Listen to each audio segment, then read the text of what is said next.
How wealthy are you? If you have a net worth of $1 million, would you be at the top, middle, or bottom of Canadian families? Let me share with you a very interesting report by the Parliament Budget Office.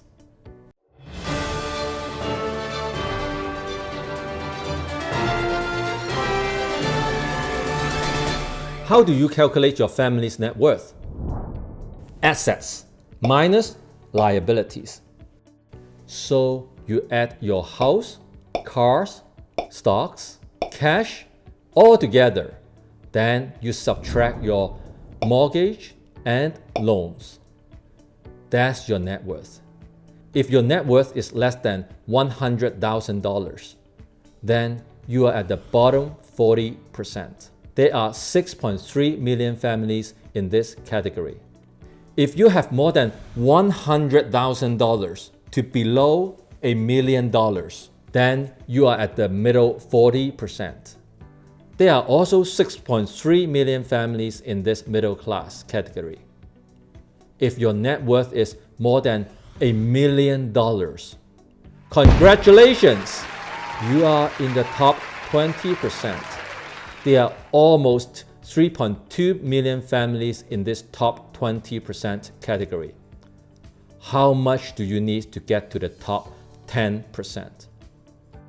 $1.6 million. And there are almost 1.6 million families in this category. Top 1%? $6.1 million. There are less than 160,000 families in this category. What about top 0.01%? Take a guess. You will need $143 million to get there. There are only 1,600 families across Canada in this category. Canada as a whole has a total household net worth of $11.7 trillion. The top 20% owns 74% of total wealth. Let me repeat again. The top 20% owns 74% of total wealth. The middle 40% owns 25% of it. And the bottom 40% only own 1% of the total.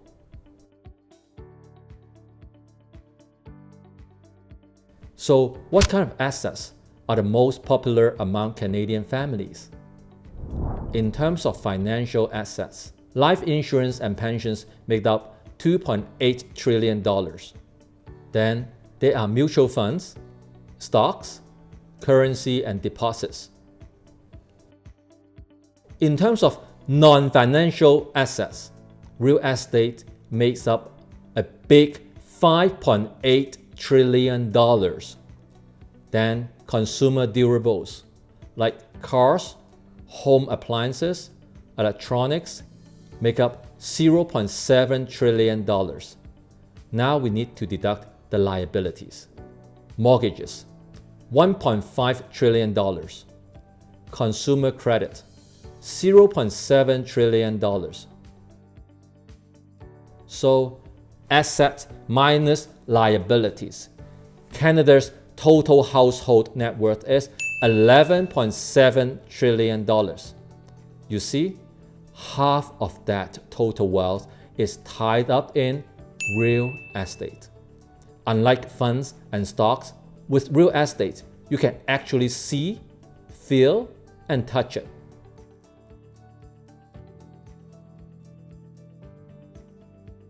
Doesn't matter whether you are an average family or fabulously wealthy.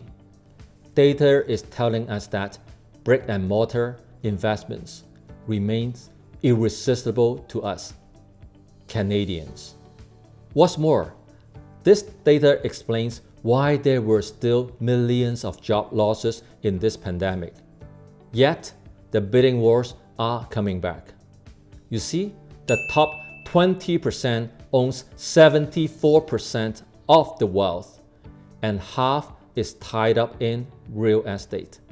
This group is most likely unaffected by job losses. Sad, but true. And that's exactly why you need to invest to get up there. I share my opinion and market news every single week. If you enjoyed this episode, make sure you subscribe and hit the bell for more interesting news on real estate.